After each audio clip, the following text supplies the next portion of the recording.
Hello everyone, my self doctor Megha and आज हम लोग बात करेंगे हेयरिंग लॉ ऑफ क्योर के बारे में। हेयरिंग लॉ ऑफ क्योर ये एक लॉ है जिससे हमें पता चलता है कि हमारा जो क्योर का डायरेक्शन है वो क्या होना चाहिए। जब हम किसी पेशेंट को सिमिलिमम मेडिसिन देते हैं तो उसके बाद अगर पेशेंट में क्योर हो रहा है तो क्या वो क्योर सही डायरेक्शन में हो रहा है।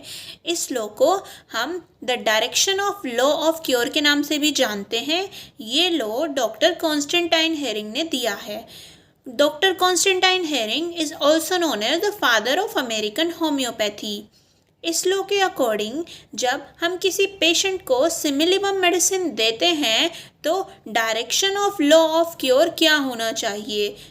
According to this law, in a patient who receives similimum remedy, the cure take place from above downward, from within outward, from more important organ to less important organ, and in reverse order of the appearance of symptom.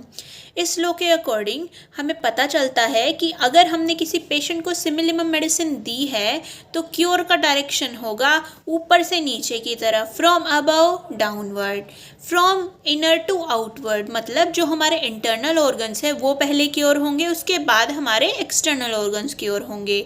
उसके बाद जो हमारे important organs हैं वो पहले cure होंगे और उसके बाद जो लेसर इम्पोर्टेंट ऑर्गन्स हैं वो उसके बाद क्योर होंगे, and in reverse order of the appearance of symptom. अब इसी लॉ को हम पॉइंट वाइज थोड़ा समझते हैं। तो इस लॉ का पहला पॉइंट है from above downward. When a similimum is administered to patient, the annihilation of symptom will take place from proximal anatomical part to distal anatomical part. अब इसी चीज़ को हम एक एग्जाम्पल के थ्रू समझते हैं कि if a patient is suffering from polyarthritis is given a curative remedy, the joint that closer to trunk मतलब proximal वाले जो joints हैं will get better first and then the joints away from the body. Moreover, the joints of the upper limb will be freed first, then the joints of the lower limb. मतलब कि जो हमारा direction of cure होता है उसके according जो हमारे body के अपर्स ऑर्गन हैं वो पहले क्योर होते हैं और उसके बाद हमारी बॉडी के लोअर पार्ट्स क्योर होते हैं। अब इसके पीछे का लॉजिक क्या है, ऐसा क्यों होता है? ऐसा इसलिए होता है कि जो हमारी बॉडी के अपर पार्ट्स है, जो हमारी अपर ट्रंक है, उसमें हमारी बॉडी के मोर वाइटल्स ऑर्गन प्रेजेंट होते हैं। इसी वजह से जो डायरेक्शन ऑफ क्योर है वो भी इसी पाथ को फॉलो करता है। अब हम लोग सेकेंड पॉइंट के बारे में समझते हैं जो है from within outward. According to homeopathic philosophy the disease start first in the internal man, that is vital force, then the disease is reflected on the outer man, that is the anatomical part. Symptom of the disease are the outwardly reflected picture of internally deranged vital force. The curative process is the nature is from center to periphery.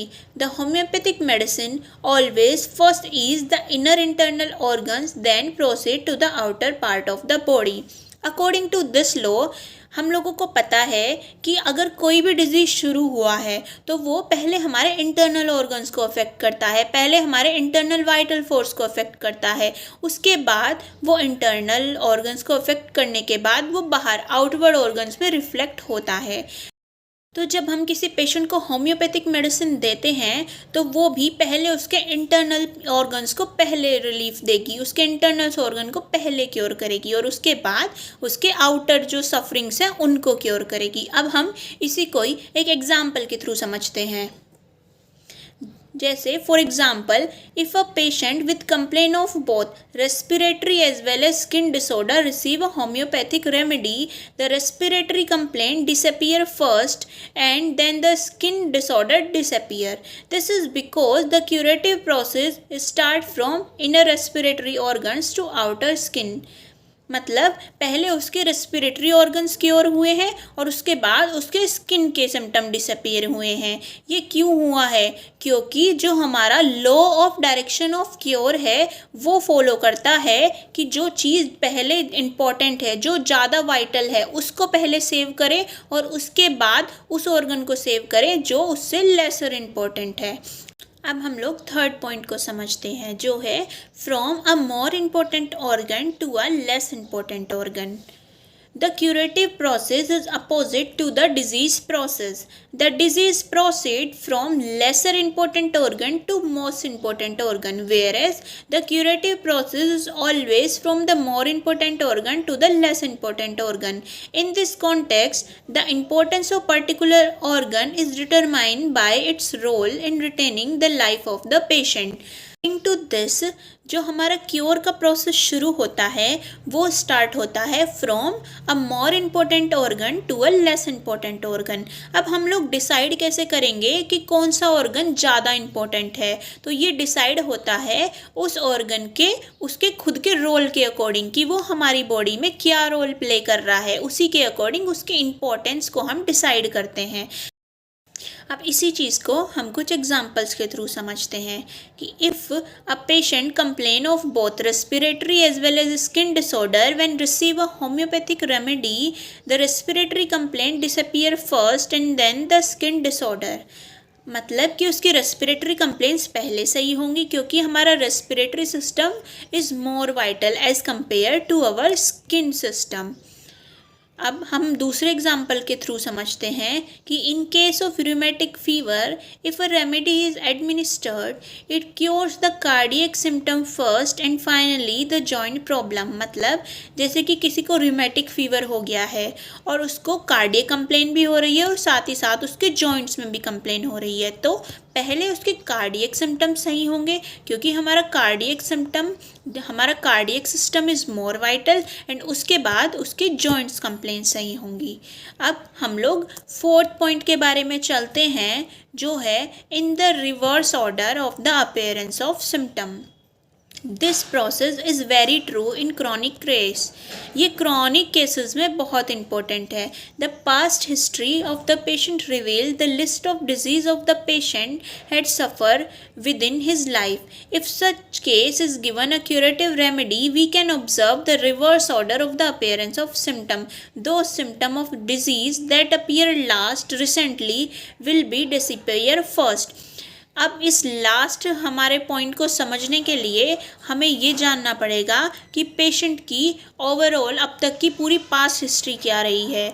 इसी point से हमें पता चलता है past history की importance का. अगर हम अच्छे से केस टेकिंग नहीं करेंगे, अच्छे से पेशेंट की हिस्ट्री नहीं लेंगे, तो हम इस पॉइंट को मिस कर जाएंगे. हम समझ ही नहीं पाएंगे कि जो उसके सिम्टम डिसअपियर हो रहे हैं वो क्या इस डायरेक्शन ऑफ क्योर को फॉलो कर रहे हैं. फोर्थ वाले पॉइंट को समझने के लिए हमें पेशेंट की जितनी भी कंप्लेंट्स हैं उनको क्रोनोलॉजिकल ऑर्डर में राइट डाउन कर लेना चाहिए और फिर उसके अकॉर्डिंग हम लोग देखेंगे कि जो कंप्लेन उसको अभी रिसेंटली हुई है वो उसकी सबसे पहले डिसअपियर होंगी और जो कंप्लेन उसको सबसे पहले हुई थी वो धीरे धीरे उसकी सबसे लास्ट में जाके क्योर होंगी. अब इस चीज़ को हम एक एग्जाम्पल के थ्रू समझते हैं. For example, a patients history reveal that he is suffering from oozing itching eruption since 20 years, constipation and bleeding hemorrhoid since 5 years, and bronchial asthma with dry cough and breathlessness since 2 years. If to such a case a similar medicine is administered, it will remove the symptom of bronchial asthma first, then the symptom of hemorrhoid and finally the symptom of skin eruption. अब इस example के according हमें पता चला है कि जो patient को जो डिज़ीज़ सबसे पहले हुई थी वो उसकी सबसे बाद में क्योर हुई है और जो पेशेंट रिसेंटली जो कंप्लेन लेके आया है वो उसकी सबसे पहले सही हो गई है. मतलब जो हमारा डायरेक्शन ऑफ क्योर है वो रिवर्स है to the direction of appearance of symptom. तो यही है हमारा डॉक्टर हेयरिंग का important the Hering law of cure.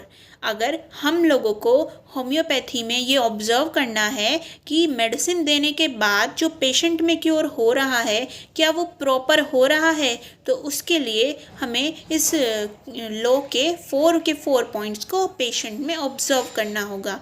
Thank you so much for watching this video.